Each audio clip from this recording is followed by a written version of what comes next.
So I'm Julia Cheek. I'm actually based here in Austin. I'm really excited to be here. And I'm going to start with my personal story of how I got into the healthcare space. You'll hear that no one in healthcare starts a company there unless you have no idea what you're doing, because otherwise you would not attempt it. So I had a pretty traditional career path up until a couple years ago. I was a consultant, I went to business school, I ran strategy for a financial services firm.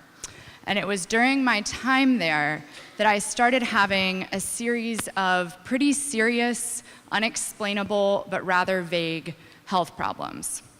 I spent 5 months going to 5 different specialists, lots of time in waiting rooms, in labs, MRIs, machines, etc. I ended up spending, even with health insurance, over $5,000 out of pocket. None of these doctors or tests were covered. I ended up at an acupuncturist after getting no information from these physicians, and really through no fault of their own. They were specialists in their field, and they couldn't see the complete picture. The result of all of this testing was simply that I had very, very severe vitamin deficiencies, and my cortisol levels had completely gone haywire.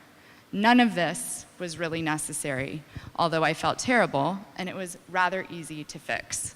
And I thought there had to be something that we could do better in this space. And I see a few of you nodding your heads. I'm sure many of you have similar experiences with traditional healthcare. And a little bit of what I'll talk about tonight is actually not much about the current US system, but how we got here starting in the 1950s, and what you can do to change the paradigm under the assumption that healthcare has become a capital market in many ways for consumers. So my favorite description of healthcare, I think, comes from one of my favorite reporters from Fast Company, Christina Farr. She describes the process today as you decide to go to a restaurant and you're going to order dinner. You get a menu with no prices. You don't even get to pick what you want off that menu. And then when the bill comes, you don't know what it's going to cost until you're done, and the prices are determined based on where you sit in that restaurant. It sounds crazy, but that is actually what happens. And so for us, we sat back and thought, how do we take what's happened since the 1950s and actually leverage that for consumers to use today as the paradigm shifts? So I reference kind of the middle of the century because back then was really the beginning of the advancement of modern healthcare through scientific, just complete changing of medical treatments. We've had astonishing advances in science since the 1950s. Everything from MRI machines, CT scans, angioplasties, HIV antiviral therapy, everything that you can think of in modern healthcare has generally happened in the last 65 years. It's directly contributed to why you will likely live 20 years longer, 2 decades, than anyone born in 1950. But then you also look at how people received care back during the 50s and 60s, and if you were sick, you had a family physician, someone who came to your house, who treated you, who knew your family. They knew what you ate, they knew your lifestyle, your environment, and your community. And that is where healthcare has gone downhill. The factors that we know drive prevention of chronic disease have completely tanked as science advances have helped the masses. Today, do you know on average how many doctors you might see in your lifetime? Want to give a couple guesses? Anyone? So on average, it's 30 doctors between now and when you will pass away. There are over 200 medical records associated with each person in over a dozen different places, whether it's online portals, still in paper, etc. I'm not sure how we could expect one physician to get an accurate view of you. And that's why we've been talking about it for about a decade, but that's why now, with many of the changes in the healthcare system, people are actually going to have to serve as their own physicians. In modern advanced societies around the world, other than the US, half of the practicing physicians are generalists. That was the case in this country up until World War II, and then due to price dynamics, salaries, debt from medical school, fewer than 1 in 5 physicians today that's graduating wants to focus on primary care help. And so that is where you're going to have to come in. Now, how do you become your own physician? I'm going to actually set aside the medical school component, which is not to take it lightly, but just to be able to talk about some of the other infrastructure challenges that come with having to serve in that space. The first one that I want to touch on is the generally paternalistic view of the healthcare system towards the patient and the consumer. I'm going to use one of my favorite stories to illustrate this, and it's still alive and well today. I don't know how many of you know the story about the at-home pregnancy test and how it was invented and brought to market. But the inventor of that technology had actually proven it out about 15 years. It was invented in the late 60s, and about 15 years before it was commercialized, she was pushing to have it brought to women. And many scientists and physicians felt that they would not be able to handle that information and that suicide rates would increase. True story, great New York Times article on it, highly recommend you look it up. I can tell you based on what my company does and my conversations with hundreds of physicians that that attitude is still alive today, and while it is shifting, it is definitely a barrier to being able to control what you believe that you need in your healthcare to direct physicians and not the other way around. The other piece, which is, in my view, harder to handle, is access to all of this disparate data about you. Dr. Eric Topol, who wrote The Patient Will See You Now about several years ago now, almost a decade, he has one of my favorite lines, which is, access to your own healthcare data is a civil right not yet granted. And that is one of the main barriers for you being able to accumulate all of the data you've collected over your lifespan. And to me, it becomes very difficult for people to change their behavior, which is what's required if you're going to implement preventative personal health without having access to this. The last piece is, of course, harder even than getting the data, which is changing you.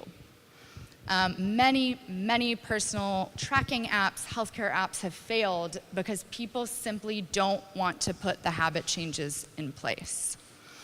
And I would question, I know we have kind of maybe a biohacking crowd here, but I would still question how many of you, as possibly people who would already be doing this, know what your cholesterol levels were every year for the last decade, what the normal ranges are for your body, not for what the medically accepted ranges are, if you know your thyroid hormone levels, your genetic carrier status, and the list goes on and on. And the question is, why is this important? And I referenced personal reference ranges because labs today have created mass reference ranges. So when you get data back from any test that you take, that indicates a serious problem for the doctor, but has virtually nothing to do with you, your ethnicity, your gender, your age, and where you should be for your personal health. And you know what? It serves its purpose for physicians, but it doesn't serve its purpose for you and measuring data over time. And you have to treat this process like you do managing a monthly budget.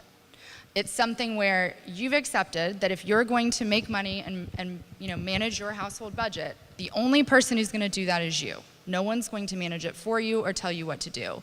And that is the same way that we have to change the broad paradigm around how people are thinking about managing their healthcare.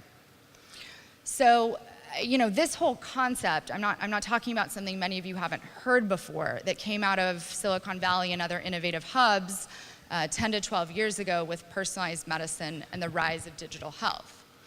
But many of those companies failed. Telemedicine, all of the tracking apps I mentioned, they've been kind of eking along over the last 10 years, trying to build up this industry where people actually cared and wanted to do something about prevention. It's hard to convince people who don't have a problem to do something 20 years in advance of when they might.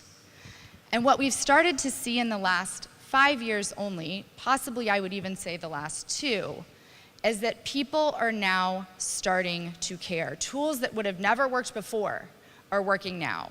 You have saliva, genetic testing, ancestry tests, all kinds of products available that people are using every day. Regular Americans, not biohackers, regular people. And so you have to ask the question, why? Like, what has changed in the last 10 years? And what has changed is you are all now paying for your own healthcare. And that's not a statement that I'm endorsing or something that I think is necessarily the right approach, but it's the reality of our healthcare policy that is not going to be unwound because it is complex with multiple different incentives and multiple different groups that are getting paid and benefiting from it today. So if you accept that your cost of healthcare is going to continue to be part of your burden, you start to see a lot of economic supply and demand factors of how consumers normally make purchasing choices. You look at quality, you look at convenience, you look at service, and you're able to actually make market-based purchasing choices with your dollars that you weren't making before and that you weren't interested in evaluating because it wasn't something you were paying for. Now, in the course of one day, tomorrow, you can get up, you can track what you ate for breakfast, do an in-depth sleep analysis on your sleep cycles, your heart rate, you can track your workout, you can test your DNA. If you're a woman, you can order birth control without seeing a doctor on an app, and you can have a board-certified therapy session on SMS. Those are incredible advancements that people are using and that are keeping these companies in business and scaling because consumers are paying for them. Everything I just mentioned is not associated with insurance. And so you have to think about, where do we go from here for self-care? And I believe that in the next decade, you're going to see patients rise as the consumer and not be associated with the burden of healthcare. And I think that that's really exciting, and I'm hopeful that access to care will improve, quality will improve, and that what's been viewed as more of an elite biohacking movement actually becomes mass market. Costs will go down, as they do in any innovative new space once tools scale, and I think you're going to see better care for longer periods of time and better treatment in the long run with lower costs. Thank you.